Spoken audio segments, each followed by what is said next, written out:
Sinigang na isda. Ay.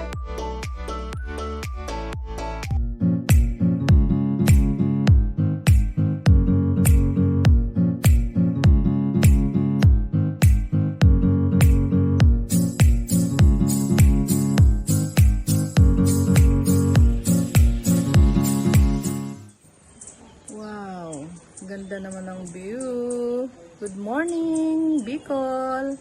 Masarap naman magbakasyon pag ganito ang mga nakikita mo sa paligid.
Nag-oil ang suma na binutong. Suma ng Bicol.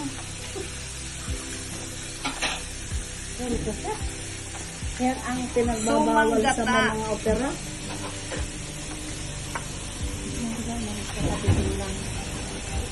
Habang sinasandok. Yun o, nag-oil. Yan. Yan ang isa sa mga nakakamiss dito. Suma na binutong. Yun. Sarap! Sarap, sarap, sarap.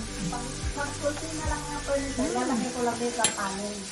Pangalawang termino na kanyang panpantulan. So, let's welcome and let's give